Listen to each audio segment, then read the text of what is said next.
What's up, guys? I'm your host, Emily Eamon, and you're watching Big Ten Volleytalk, a new digital web show where I show you the latest news, updates, insights, and everything Big Ten volleyball, where you hear from current student athletes, alumni, coaches, reporters, and other experts on everything volleyball in the Big Ten.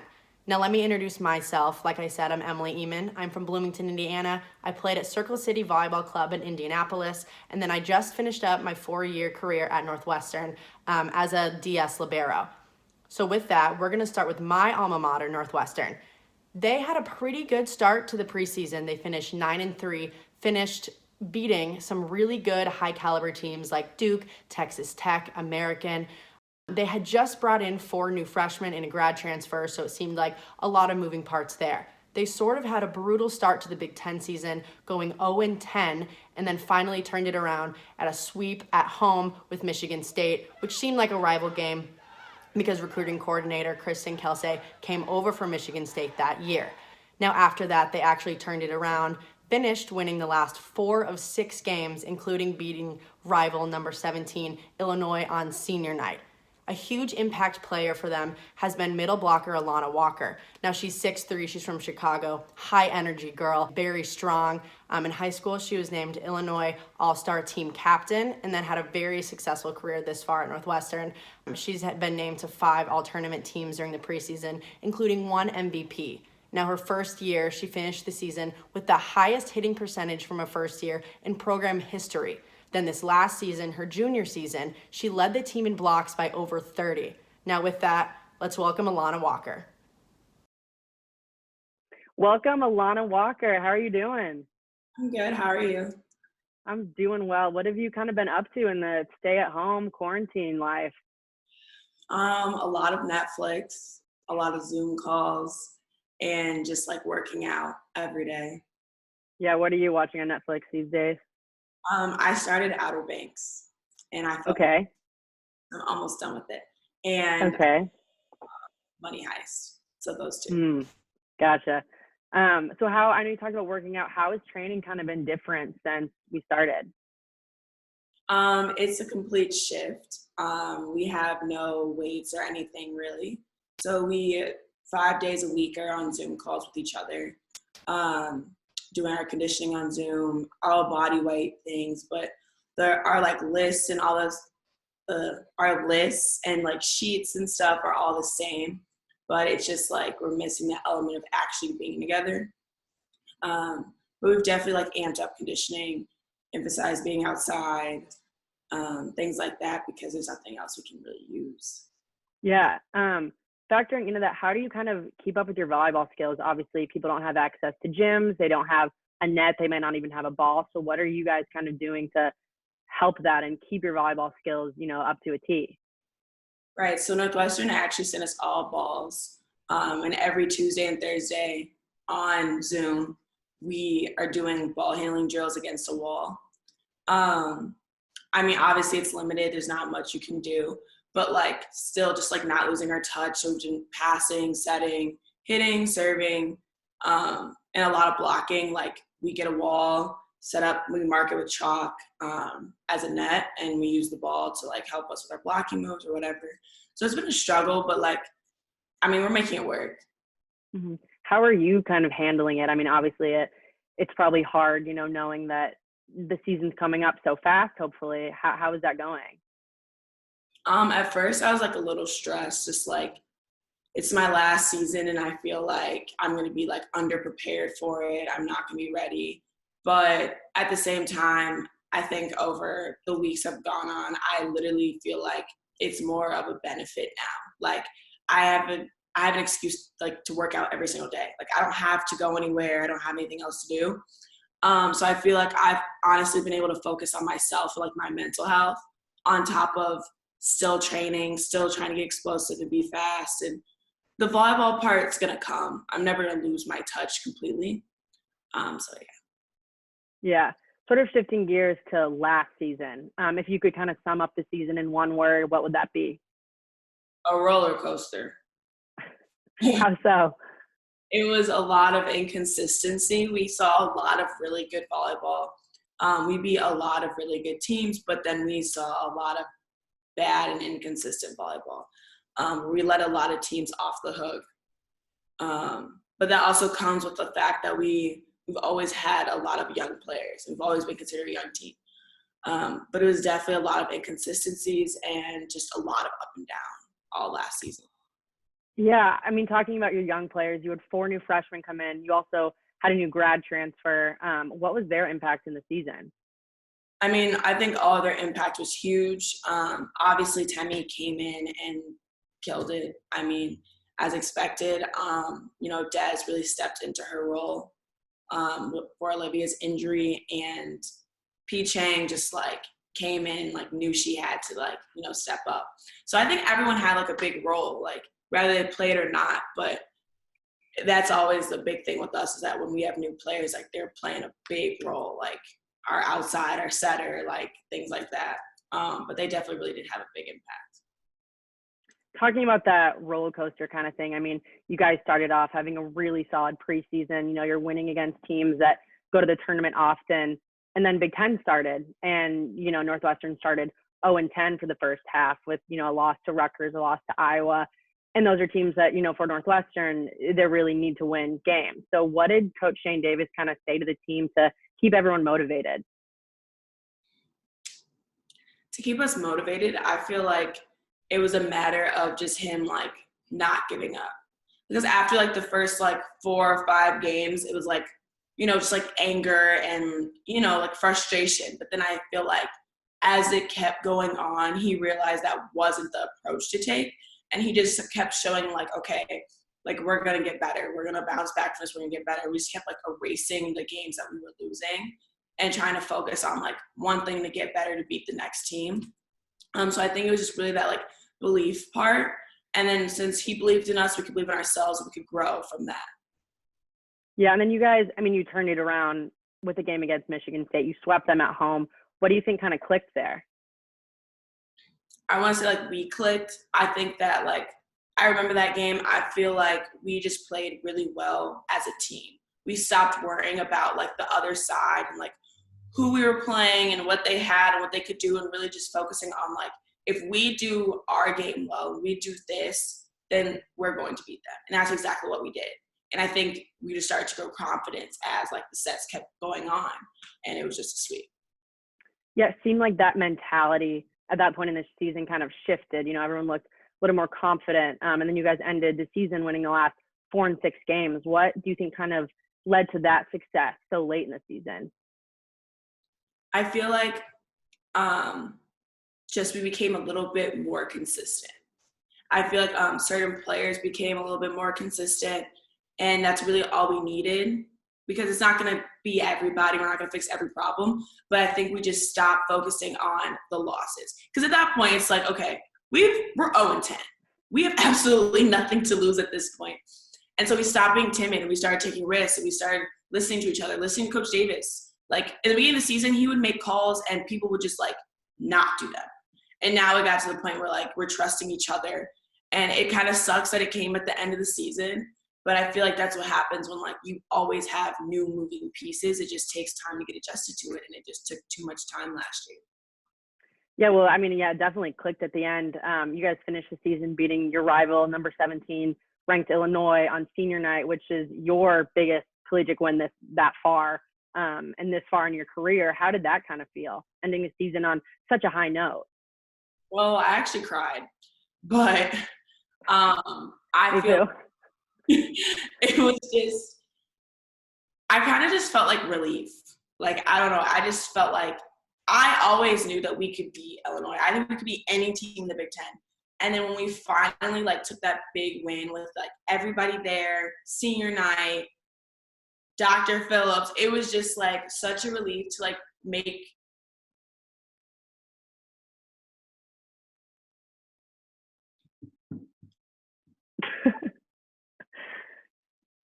Popular girl.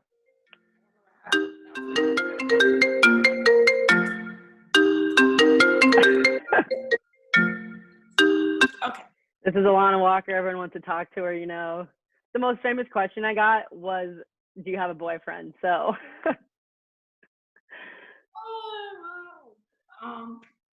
But yeah, I'm senior night. beating Illinois. Yes. Okay. It was just such a relief to finally make people proud, and people who invest so much into you be able to actually show you gratitude. I feel like we say it a lot. That's because that's something we could do, but we finally have something to back it up. I think that gave everyone hope for the following season. Okay, we ended on a high note. If we just keep building off of this, then next season's gonna be great. I feel like we're still on that kind of high. Mm-hmm. Obviously, that was a major high point for the season. What was your favorite memory or moment of that season, if not senior night? It was senior night, but I feel like another one for me personally would be when we played at Michigan State, and we actually lost that game. Yeah, but it was a high point for me in the season because I remember, Coach Davis told me basically the offense wasn't going to be ran around me. That wasn't the way we're going to win. We're going to win by, setting other people. And I was like, okay, bet. And I ended up having 10 bigs. But literally it was just I felt like that game, even though we didn't win and we started kind of slow, I feel like multiple people started to step into different roles and just do what they could. I feel like Temmie showed that a lot that game. Mia showed it a lot that game. So I always think about that game. So I'm always okay, we can be a selfless team and play for one another to meet our greater goal. So yeah. Has that kind of, been hard for you coming into, collegiate volleyball? Obviously when people are in high school, they're going to be the stars and all that, but was that a challenge to kind of overcome, knowing that, to be a good team, you have to spread it out, you can't just run through the middle, you can't just go to the pins. Was that hard? Yeah, it was hard for me. I think because I came in high school, I played right side. AAU, I played right side. And I came into Northwestern, and Coach Davis told me I was going to play middle. And Northwestern was known for not having their offense ran through the middle. So, for me, that was, something that really frustrated me freshman year. I was just I am, useless to this offense. I'm literally just in just because you need me to be in. I don't get set. I was so frustrated for so long. And I think that, obviously it was known that, we needed to spread the offense. But at the same time, I didn't really understand the concept that, if we're winning and this is, the route that we need to take, then, that's going to be that. And my time's going to come. And I think it took me, a couple months to, finally realize that. But, yeah. Yeah, moving kind of forward to next season, I know you talked about what the team's doing now, but how well do you think the team is preparing to be successful next season? I think we're preparing to an extreme amount. I think that we are definitely scared that, it obviously it took us back a couple months in our abilities probably, but I think that we're preparing to an extreme amount now that we have Zoom calls as a team for every single day of the week, Monday through Friday. We're conditioning 6 days a week, and we're on team Zoom calls for 2.5 hours Sunday and Monday nights.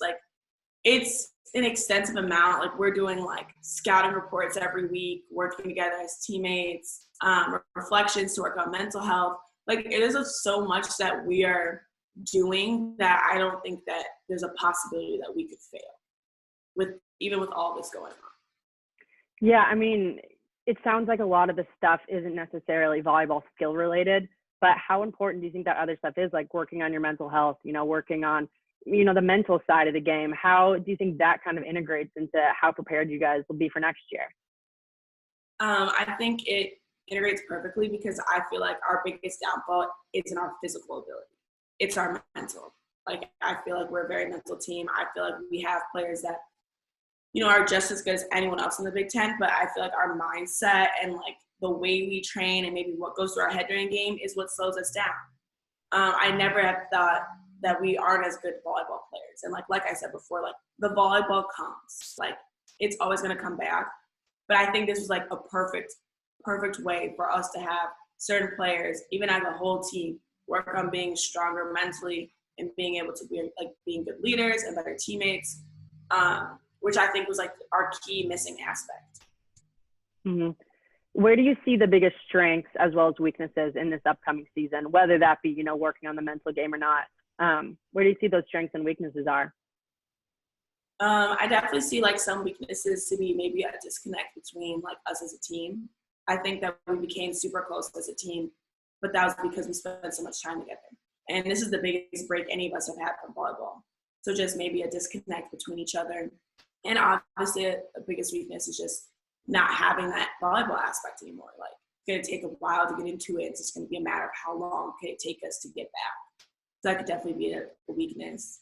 And a strength being, you know, we can be mentally stronger. We get to have our leaders stepping up more because they've done all this prep and they've been, you know, like reading and, you know, just writing, reflecting, journaling. So I feel like we can have more people step up on the team.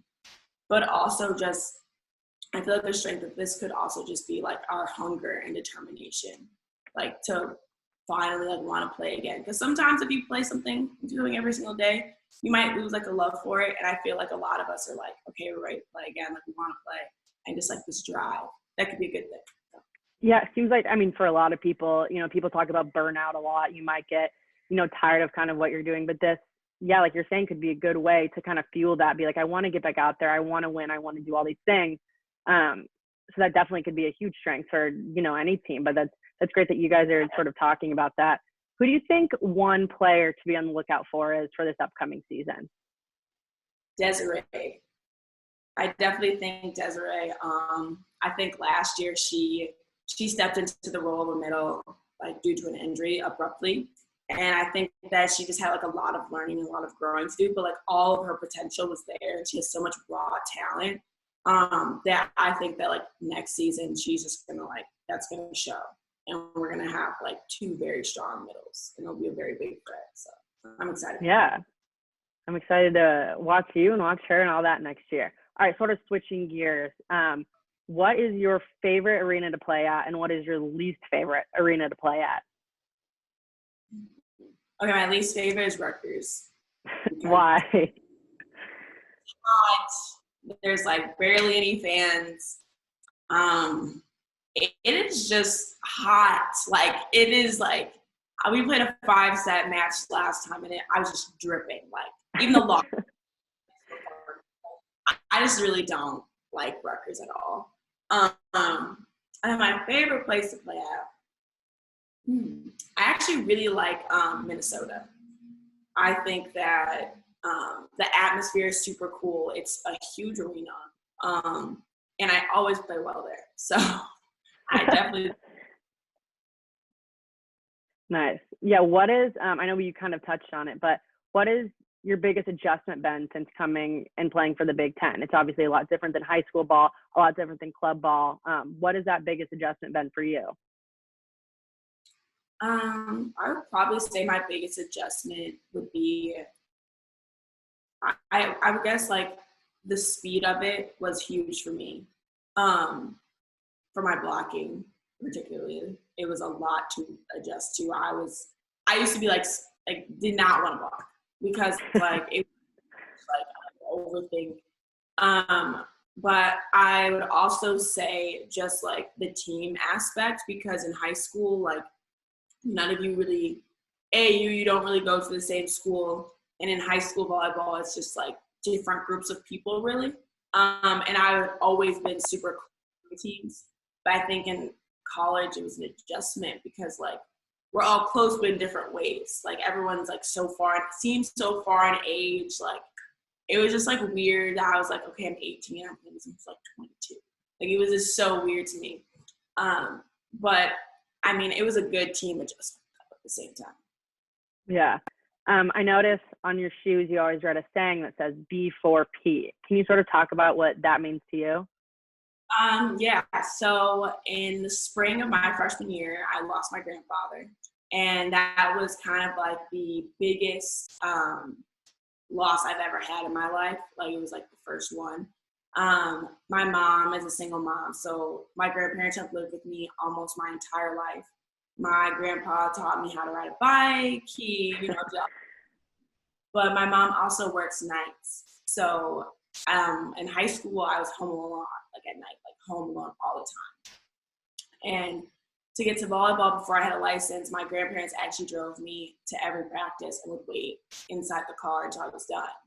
So we're talking like 8 to 10 at night, and I practiced an hour away. So like my grandparents were like, are huge. And so when I lost my grandpa, I felt like I had lost a part of me because they had never missed a game. They were at every high school game, every AAU tournament, and every Northwestern game.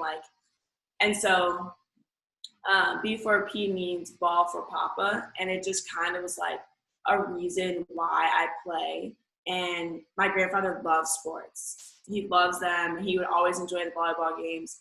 So it really just drives me to want to be better, want to achieve my goals, because I just like want to make him proud at the end of the day. Yeah. I mean, I've met your grandma. I see your grandma all the time. She's the cutest person ever. So I love that too. Who has kind of been your biggest role model through your life, through your sports life, through everything? I would say in my life, they're two different things. I would say in my life, it's definitely been my mom. And then in a sports aspect, it's definitely been my dad, just because he overcame so much adversity, but he also accomplished so many things. And I feel like we're similar in a lot of ways. We're similar in our playing. And I used to like love his like highlight reels and like his celebrations at the end of games. And so I feel like definitely from a sports aspect, it's definitely been him. He definitely gives me a lot of advice during games afterwards, and just like, he just makes me want to be a better player and want to accomplish so many things because of everything that he's accomplished. Yeah, what's that like, kind of being the daughter of someone that's such a high profile athlete, especially, you know, in Chicago where you live? Yeah, in Chicago, it's definitely like a lot, just because like as I got older, everyone knows my dad, like everybody. And he's also like the success story for a lot of like younger guys. And so like it's always been cool, but like it's actually funny because I never would tell anyone. Nobody knew unless I told them. And then as I got older, because I think in sports, I never wanted a comparison. That's why I never played basketball. I always wanted to like be known for me, not for him. And also I just felt like when I was younger, I went through a lot of things. So like as his adversity was happening, it was also affecting me. And so it was easier for me just to like shut it out, opposed to like trying to defend something I didn't really understand at like that age. So yeah, it's been like, I think it's cool now. I think it's super cool now. But in Chicago, it's definitely like, oh my God, like you're Antoine Walker's daughter, like whatever. And people are like, oh my God, you're so big now. Like all these people say that they have known me, and I'm just like, I don't remember you at all. I don't look the same. And I always hate like, oh, you have a big head like him. I'm like, okay, we're just done. But I mean, it's hard not to, you know, compare you to. He's a great athlete. You're a great athlete. You obviously got it from him. You know, I'm sure that comes up a lot. Yeah, for sure. For sure. I know, so kind of off the court, I know you're involved with something called Engage. I'm familiar with it. I'm sure most people aren't. So can you tell me kind of what Engage is and what your involvement is with them? So I actually started going to Engage when I was a freshman. When I was a freshman and a sophomore, I would go. Maria asked me to go, and she was like, I feel like this is like a really good, Maria, my counselor, was like, this is a really good place for you to go and just talk about different issues that like may bother you or whatever it may be. But my freshman year, it came off as like an LGBTQ type environment. So I like didn't really know, but it's actually just like a place where you talk about a whole bunch of different topics, and like some of them are about LGBTQ stuff or Black violence or just like whatever it may be. It's just like, it's about topics that like Northwestern typically wouldn't talk about in a classroom or post or whatever. And so I got involved in Engage, and then I'm more interested in the Black student experience, Black student athlete experience at Northwestern, which is where we created an exec board called BSA through Engage. So it's Can you kind of talk about what that is? Yeah, so BSA is the Black Student Alliance, and it's basically just trying to strengthen the Black community at Northwestern for student athletes, because Northwestern does not have a lot of diversity, and so it's really hard to come into an environment where people don't look like you.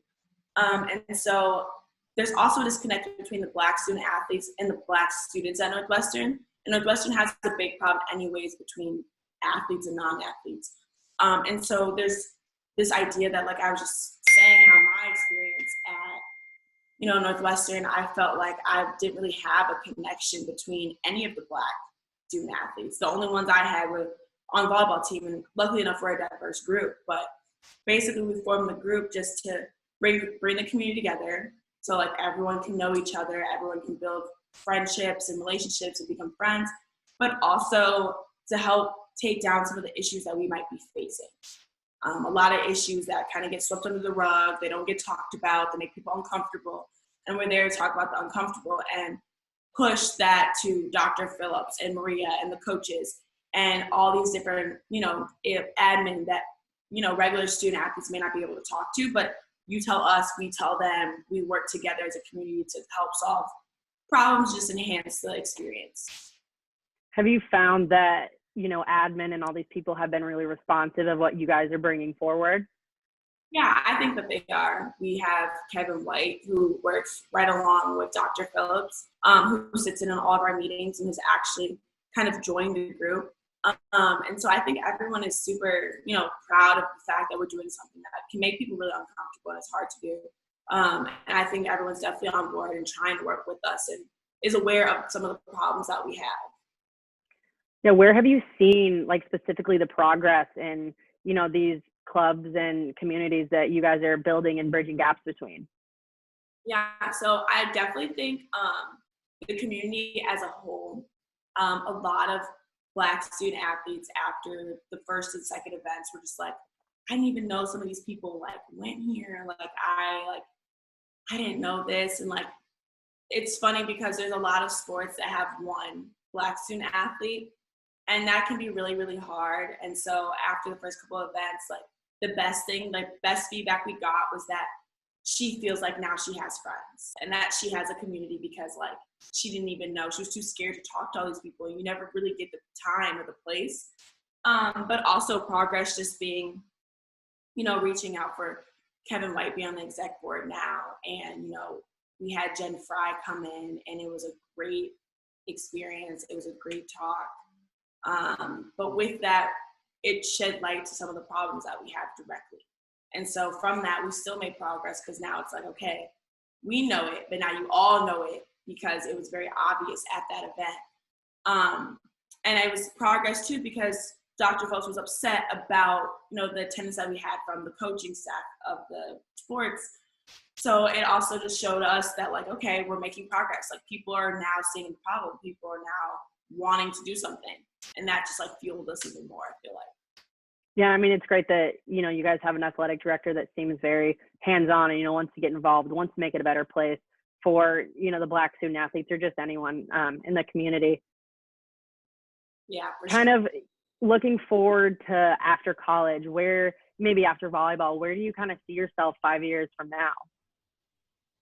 Yeah, so I feel like I don't have the fairy tale Northwestern ending. I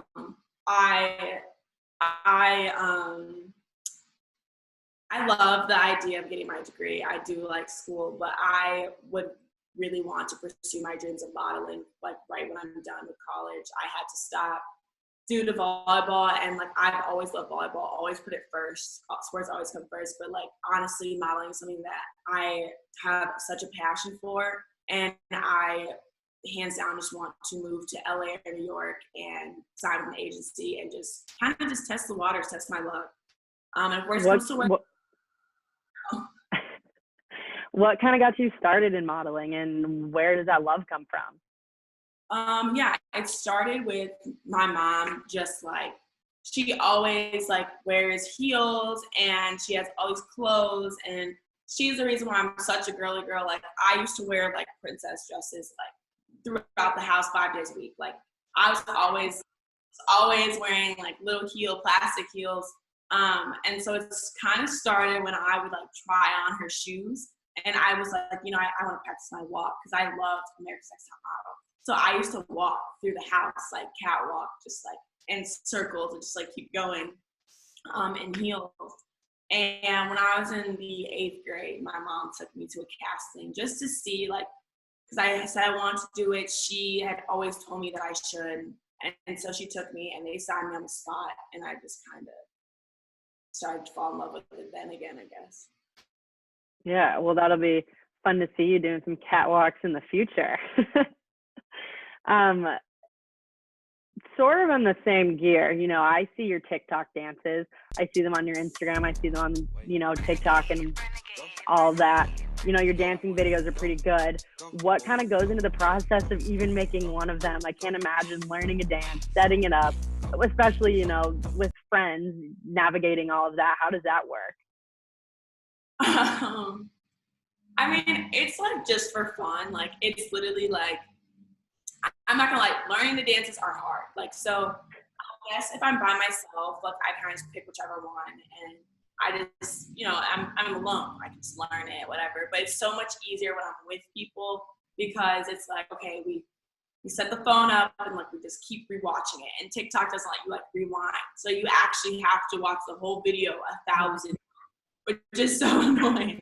Yeah, and so it's like we always learn like the first part, and we try and know the song because it helps if you know the song. And we learn the first, middle, and then the hardest part is actually filming, especially when you're with someone else because you both have to So it's no, I don't look good in this one. That one was that one. Oh, I forgot this one. So it's actually such a process, but it's so fulfilling once you get a hard dance down. And you're like, hey, I got it, perfect. And then posting it is just it doesn't really have an algorithm like Instagram does, but you kind of get a grasp for it. Okay, it's weird. Middle of the day on TikTok is perfect. So it's you post it right away and use all the hashtags, and then afterwards you're just wow, I just did all that just to post it, and now what? It's literally. How long would you say it takes from start to finish? Start to finish, I would say the hardest dance I've ever learned is Savage. And so I would say that probably took 45 minutes. 45 minutes, I would say. But that's a long time because sometimes you just want to make a TikTok and go. But it's way easier if you already know it. And then once you know it, it's weird. I don't forget any of them. I know everything I've ever learned. So strange. I'd say 45 minutes max. All right, going on to some fan questions now. Let me pull these up. All right, what is your favorite part about Northwestern's campus? My favorite part, I would just say the scenery, where it is. It's right on the lake. It's super pretty, and it just makes going to class a little bit easier. All right, what's your favorite thing to do in Chicago when you have downtime? Probably go see my family. I feel when I have downtime, I definitely drive home and go see them because I'm always busy with something. There's literally always something. So for me to actually be able to drive home and spend time with my grandma and my mom is super huge. What do you think coaches kind of mainly look for in recruiting, or what did they kind of look for while you were going through recruiting? What did you notice? Yeah, I think they look for someone who's a hard worker and someone who brings something special to the court, I guess. And I don't mean that to be just talent and your ability physically, but are you a good teammate? Are you talking on the court? Do you have energy? What do you bring that makes you different from someone else? What do you think you bring? I would say my energy for sure. I think that it's something that's kind of unmatched. I feel there are a lot of girls that have energy, but there's a select few that bring it every game and are always hyped. And I feel that's just super fun to play with, and it makes people better at the same time. All right, does your height ever make you insecure? Surprisingly, no. No. I feel when I was younger, I kind of just like sprouted, I guess, like when I was in like the 6th grade, which I guess is kind of like old for people who are usually my height. So like I kind of always had like tall friends too.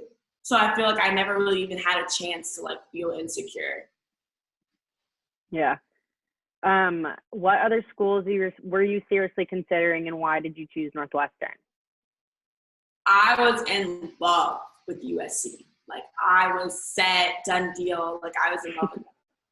I was also considering Villanova, but I came to Northwestern because one, my mom, the education is unmatched. Like she was just like, you be in the Big Ten plus getting a really good education. But the main reason why I came was because we were very aware that my grandfather was going to pass. And so my mom told me that if I were to go to California, that they would not be able to come to almost any of my games. And so, I mean, I feel like he was the reason why I was going to play D1 collegiate volleyball. So, like, it would just be unfair to him if he didn't get to see me play. So, going to Northwestern was 100% worth it that season that we did. And I wouldn't change my decision. How did you become so successful in volleyball? I feel like just practice, off the court work that I did. I feel like I had a lot of doubters when I was in high school in my early years. And so I feel like that really drove me to wanting to be the best that I could be, because at the end of the day, no one's going to tell me what I can't do. And so like, I knew that I could do it. My mom knew I could do it. My dad knew I could do it. Like, so it was more of like, I pushed myself to the point where like, I was just determined. And I was also determined to, I have many goals, I guess, in everything that I do.